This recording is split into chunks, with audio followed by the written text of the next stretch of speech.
Wow, it's been a bit since my last review, but back with the Sonic series once again. You'd think I would do something like Sonic Superstars or something like that, but I'm gonna be frank here.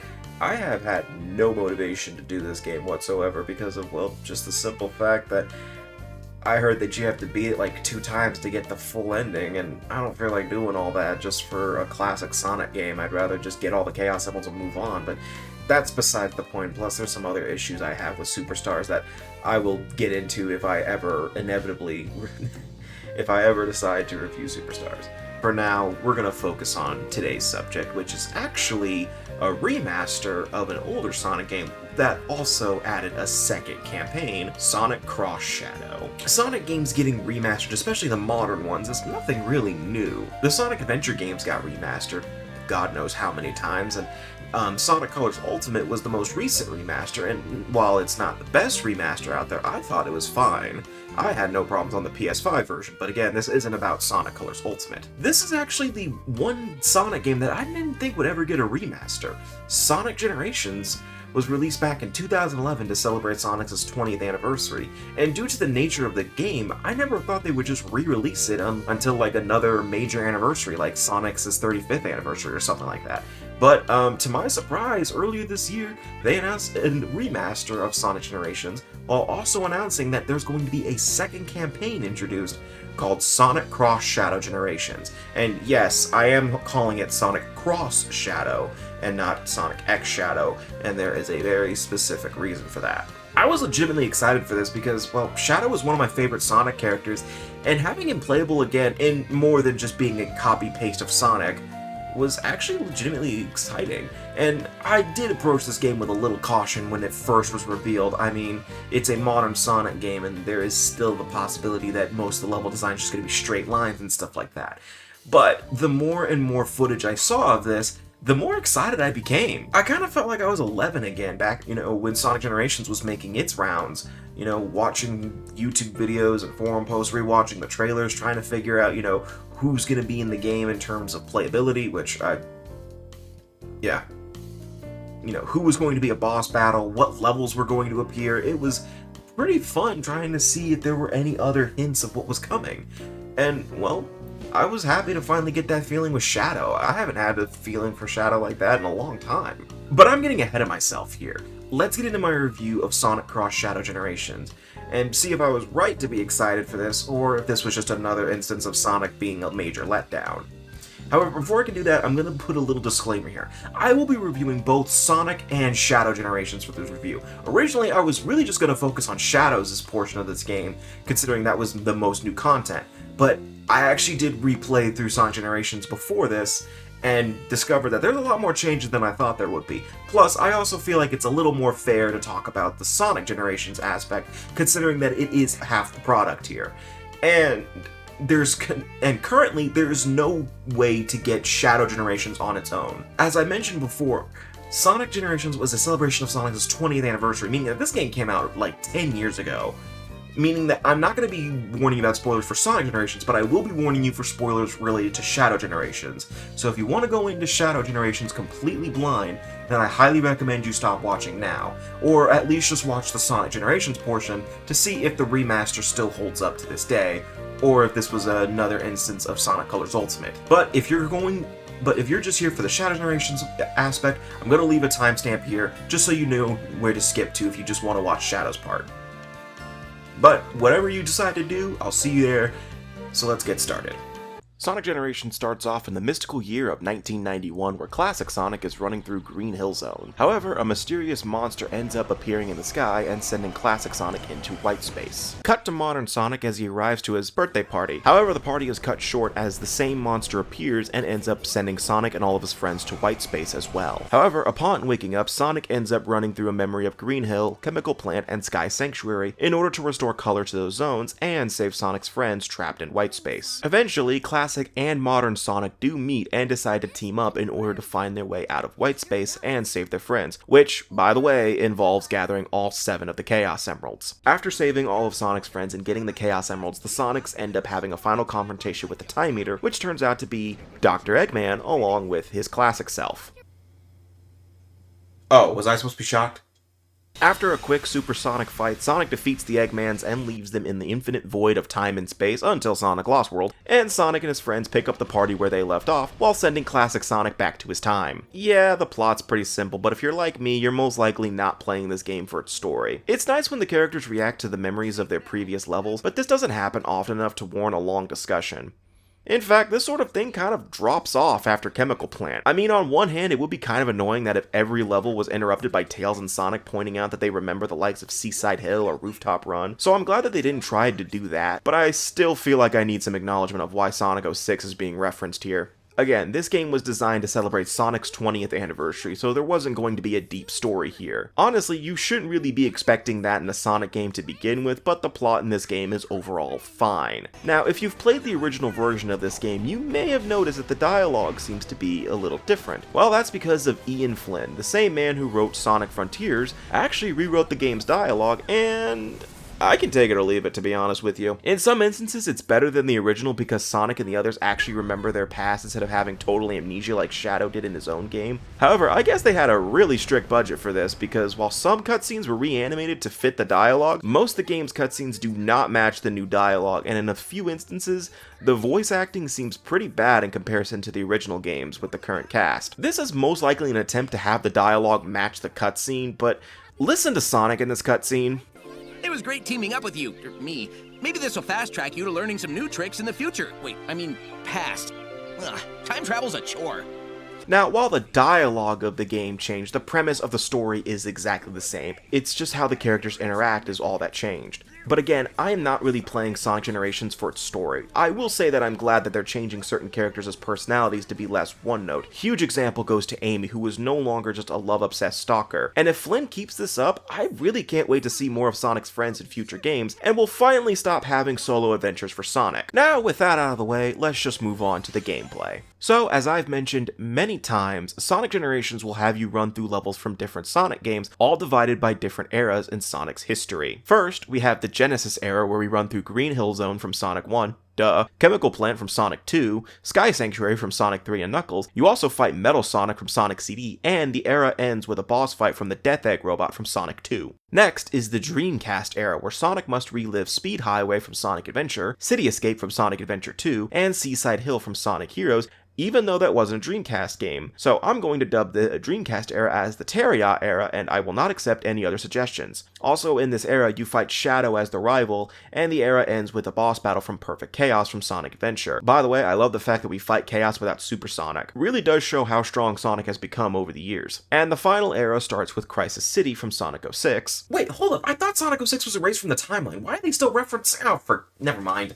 Next is Rooftop Run from Sonic Unleashed, and finally ends with Planet Wisp from Sonic Colors, with a rival fight with Silver from Sonic 06, and a boss fight against the Egg Dragoon from Sonic Unleashed. Overall, the level choices are nice. Yeah, I could have gone without a bunch of city levels, but they chose some of Sonic's most iconic stages, and in terms of level design itself, it's pretty good for both Boost Era Sonic and Classic Sonic. There's multiple pathways offering different ways to get to the goal ring, and there's plenty of reasons to explore the levels, such as extra lives, rings, red star rings, and the remaster introduces Lost Chow. From what I can tell, you really only get an achievement for them, and they just show up as a decoration in white space once you find them, but it's still a nice incentive to explore the levels and maybe find routes you've never found before. Now let's get into how each Sonic controls. I'll start with Classic Sonic because he's the first Sonic you play as. Classic Sonic is purely 2D platforming like his previous games such as Sonic 1. He can run to the right, jump, and spin dash, and the remaster added the drop dash from Sonic Mania, allowing another means of high-speed action. However, I turned that off because it's kinda useless here. However, the main criticism I have with Classic Sonic is the fact that the physics feel a little off at times. For example, I feel like it's a lot harder to launch Sonic high in the air with rolling. Now, this isn't a huge deal breaker for me because the level design is accommodated for that. I'm not able to stand on stuff I'm not supposed to be, and I don't have any issues getting through the levels. It's just something I kind of noticed because I played a lot of the Genesis games when I was younger. But I'm aware it's pretty hard to recreate physics from a 20-plus-year-old game. Overall, Classic Sonic is fun to play as. His levels require a little more thought on how to to speed through them. There are multiple paths that reward you for exploration, whether it's an extra life, assuming you're playing with lives in the remaster, or just a more optimal pathway to the goalpost. And compared to modern Sonic, I feel as if there's a little more interaction between the player and Sonic. Now on to modern Sonic. Modern Sonic is all about speed. Sonic can boost through all of his levels with a push of a button, use the homing attack, perform tricks off of rainbow loops and certain dash panels, and just like classic Sonic, they added the drop dash to his move pool, which I feel is a little weird to pull off. Like, you have to use the homing dash and then keep holding the X button. It's weird, okay? So I never really use it, especially when a boost is a faster method of gaining speed anyway. Now, I didn't mention that modern Sonic is exclusively 3D because, well, he's not. He's a mix of 2D in his stages as well, and some people would criticize that, but personally, I didn't see it as an issue. In his 2D sections, modern Sonic still feels distinct enough from classic that I don't feel that this is redundant. Now, as I mentioned, modern Sonic doesn't require as much interaction between the player and Sonic because of the boost. With the boost, Sonic is able to achieve breakneck speeds with a push of a button, and the game encourages that you keep that thing held down. There are many ways to fill up your boost meter, getting rings, using trick ramps, and defeating enemies. They really want you to use the boost because your boost gauge can go past what it actually is. Look at how long your boost gauge can go.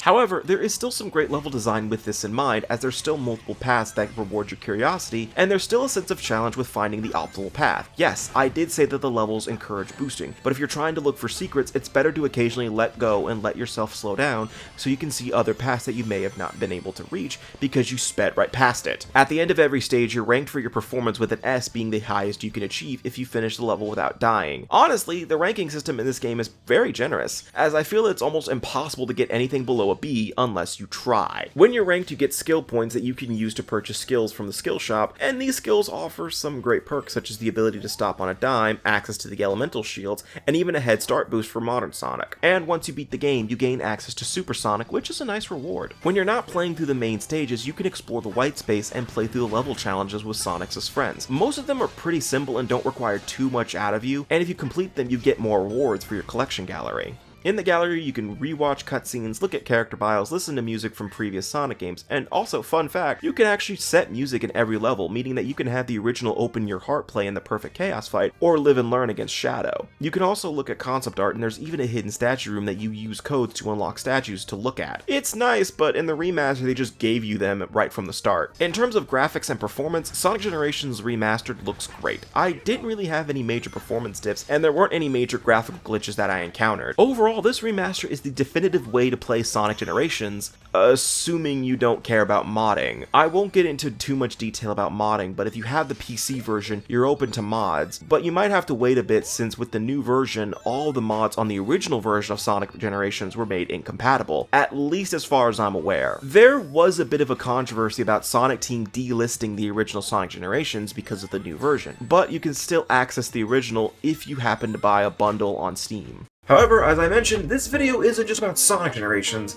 We're going to dive into Shadow Generations. Now, before this game, Shadow's last appearance was back in Sonic Forces, where he was just a copy and paste of Sonic, where with a bit of a different boost animation and stuff like that. Now, that is clearly not the case here. I'm just going to spoil that now. In terms of story, the game kind of assumes you played Sonic 06, Sonic Adventure 2, and Sonic Heroes, so Sonic Forces isn't even in the equation for the story. And, well, not that it matters anyway. Now, for the sake of brevity for this video, I won't be going into Shadow's past, completely because, well, this isn't that video. If you want, like, a full, context of Shadow's past, I mean, I've probably talked about I've talked about Sonic Adventure 2 and Shadow the Hedgehog and all that stuff. I did all those Let's Plays. There's also a recap cutscene that you can find on the title screen that gives you a bit of a crash course on Shadow's past. There's also the little Shadow the Hedgehog history chests that give you a little bit of history in terms of what Shadow did in the respective games. Now, for this video, I'm just going to assume you know Shadow's past. I don't care if you do or don't, but I'm just going to assume you do, because, well, that's just what this video is all about. It's about the story in terms of Shadow Generations. So I'm going to put a spoiler warning for Shadow Generations as story spoilers, but I'm going to say this again, there's not really much to spoil here, but let's get into it. Taking place at the same time as Sonic Generations, Shadow travels to the space colony Ark to investigate some strange activity that he was tracking. Turns out that Black Doom is alive once again, and Shadow is caught in the time anomaly created by the Time Eater and is pulled into a different area of white space. And from here on, the story is pretty similar to Sonic's, where Shadow is forced to explore different eras of his life and find a way to once again destroy Black Doom, hopefully forever this time. However, it won't be as simple, as Shadow does end up encountering Maria and Gerald Robotnik and starts to wonder if he can use his new powers to avert their fate. So Shadow starts to find new powers spread through the white space, and as he does, he notices that the black moon above him is mutating. Eventually, the moon does fully mutate, and Black Doom and Shadow have their final fight as the devil from the Bible tries to control Shadow, but Shadow completely obliterates him and returns the white zone back to normal. Shadow returns to Gerald and Maria, but they begin to fade away because of the influence of Black Doom's power being destroyed. Shadow is reluctant to leave them, but Maria encourages him to move on, so Shadow accepts this and runs back to help Sonic with the Time Eater. Well, that was a pretty simple story, and I figured it would be that way because of just the sheer length of it, but I will say I did enjoy finally seeing Shadow interact with Gerald Robotnik and Maria, because this was something that I didn't get to really see in Sonic Adventure 2 or Shadow the Hedgehog, besides Maria giving me PTSD with Lost Impact. Another thing I really enjoyed was talking to Maria, Omega, and the others in white space and learning more about them, especially Maria and Gerald. Apparently Shadow went to school, and it's canon that Maria has been to Spagonia from Unleashed. Also, this isn't important, but I like how Shadow has no idea who Mephiles is, but still kicks the crap out of him because he's just in the way, and Mephiles is just desperate to get back into the main timeline. I guess he doesn't want to be stuck as a character who only appears in Sonic Dash. Overall, I think the story is great, but similar to Sonic Generations, I don't think everyone is playing this game for the story, so let's just dive into the gameplay. Now, to say that Shadow controls like modern Sonic and Sonic Generations is a bit of a lie, because he actually does have a lot of differences. For one, Shadow can't boost as much as Sonic can, because he can't do tricks off of rainbow rings, and he doesn't get boost from enemies. However, he does get something else from enemies. Shadow has access to Chaos Control, where he can temporarily slow down time and the objects around him to safely pass through hazards. Now, don't think of this as broken as the red gem from Sonic 06. It only lasts for about 5 seconds, but it's great to use as it helps get through hazards, and can also be the saving grace for that S rank. Shadow can also use his Chaos Spear to activate switches and stun enemies. However, the biggest thing in Shadow's arsenal are the various Doom powers that he can obtain through his adventure. First is the Doom Spears, which is really just an enhancement to his Chaos Spear. Then there's the Doom Blast that allows Shadow to launch black arm enemies in the air and kick them away to break obstacles. Shadow can also teleport to where the enemy is and completely skip certain parts of levels or take alternate paths. Then there's the Doom Surf that allows Shadow to traverse water without needing to boost. Then there's the Doom Morph that lets Shadow dive into these purple areas. And finally, the Doom Wings, which is kind of like a pseudo super state, as he's completely invulnerable and can glide as long as he has boost, but he does drain your rings. You have to use all these abilities to get through the levels, which is the perfect way to incorporate power-ups in a Sonic game. Sometimes the abilities are required to get through the level, but in a lot of instances, you can just use them to find an alternate route and get to the goal ring faster, or find one of the collectible tokens spread out in each level. My main criticism is that Shadow felt a little weird to control at first. I got used to it pretty quickly, but it felt like I had a significant struggle trying to be precise with platforming, which made certain paths a little harder, but it wasn't the end of the world. The other issue I had was trying to control the Doom Surf and the Doom Morph. They both had issues that I just wasn't getting used to until endgame. The Doom Morph has a tendency to fly off in a random direction if you accidentally boost into a wall, and swinging feels a little tricky to pull off at first. And the Doom Surf just feels awkward to control, especially when you're trying to turn in white space. In terms of level design, this has to be some of the best level design I have seen in a Sonic game in years, especially for a 3D game. There's multiple paths, each have their own advantages, and I feel like I'm always using a different method to get through the levels as fast as possible. Every zone has 2 acts, with most of them having the first act be exclusively 3D, while the second act is 2D. Don't worry, Shadow doesn't become short and fat for the 2D levels, as funny as that would be. The only exception to the rule is the final zone, which has both acts as 3D, but that's probably because they want you to use the Doom Wings to get past everything. I think. At the end of every level, you're ranked for your performance, but I will say it is a little harder to get S ranks in this game, as you don't get a perfect bonus for getting through the level without dying like in Sonic Generations. However, it isn't as merciless as, say, getting A ranks in Sonic Adventure 2, though it is kind of infuriating that I was only a few milliseconds away from getting the S rank. Now, the zones you'll end up running through are Space Colony Ark from Sonic Adventure 2 and Shadow the Hedgehog, Rail Canyon from Sonic Heroes, Kingdom Valleys from Sonic 06, Sunset Height from Sonic Forces, and Chaos Island from Frontiers. Now, I'm not going to sit here and question why Shadow is running through an 06 level, even fighting an 06 boss, as I already mentioned how humorous the Mephiles situation is. However, I don't really understand why Sunset Heights and Chaos Island are in this game. Sunset Heights is because that this game technically hasn't happened yet. JL does give a justification on this, and it somewhat makes sense, but I kind of wish this explanation wasn't left to a dialogue prompt you could totally ignore. But Chaos Island, Shadow never went there, so I don't understand why he's running through here. Still great levels, but I feel like I could have gotten more levels from Shadow the Hedgehog, like Black Comet, or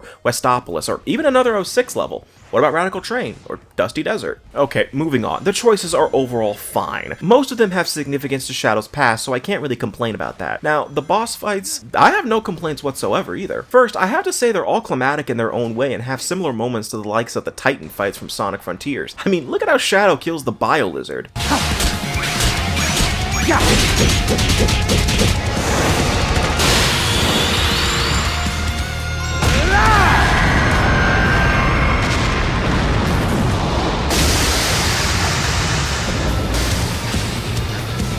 But the bosses are, as said, the Bio Lizard, Metal Overlord, Mephiles as I mentioned earlier, and finally Devil Doom and Neo Devil Doom. Now, when you're not in a level or a challenge, you're exploring white space, and unlike Sonic's game, it's fully 3D, and Shadow can explore this whole area. You can find chests holding music, concept art, and the history of Shadow slides I mentioned. You can also find white space challenges to complete, and once you beat the game, you can even do harder challenge acts to test your skill and even fight boss fights on hard mode. Now, if the open zones and frontiers were all like this, I don't think anyone would have complained. In my opinion, this is a massive improvement from what Frontiers did, and if Sonic Team is intending to do this structure again for their next major game, then I already look forward to it. Everything is compact, it's easy to know where you're going, there are landmarks to make it obvious where you are. The only thing I kind of complain about is the fact that you can't really mark a beacon on your map, so you can track whatever treasure chest or challenge you're looking for. Graphically, Shadow Generations looks amazing, and I really can't get over how this game looks and how smooth it runs. For a note, I was playing on the PS5, and there's a graphics mode that runs at 30,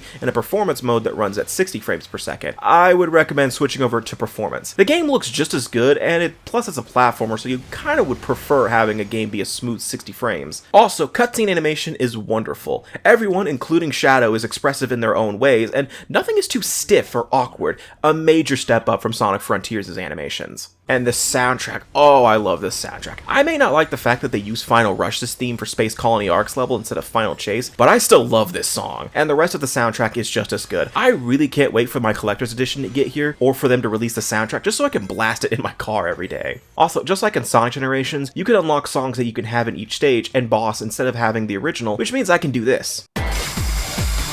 Finally, I've got you now. I won't let you get away.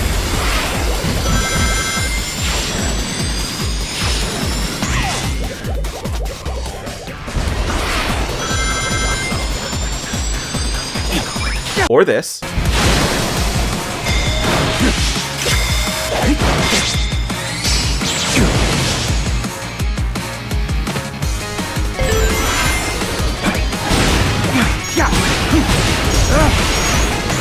Hell, I can even do this with the Deluxe Edition DLC. Take this! Chaos Control!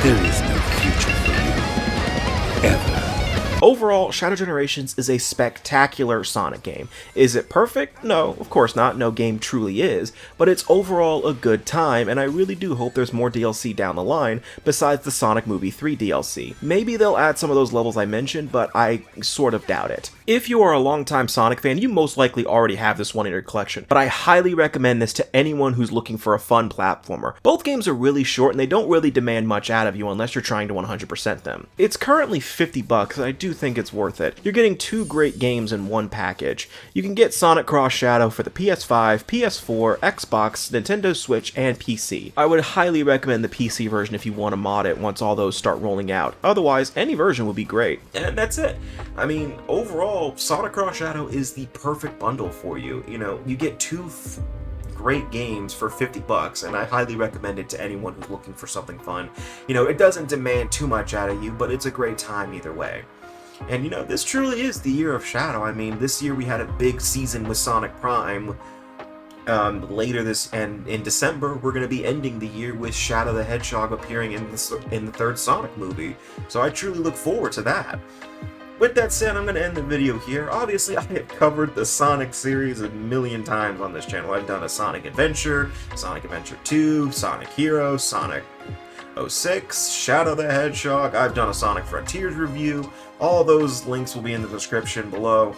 You know, like, comment, subscribe, all that kind of stuff, especially if you have any differing opinions of Shadow Generations, or maybe even Sonic Generations.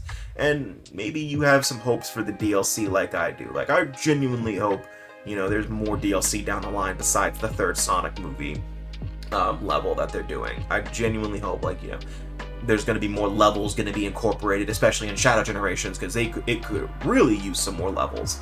You know, that's my main criticism here, is that, you know, I want more.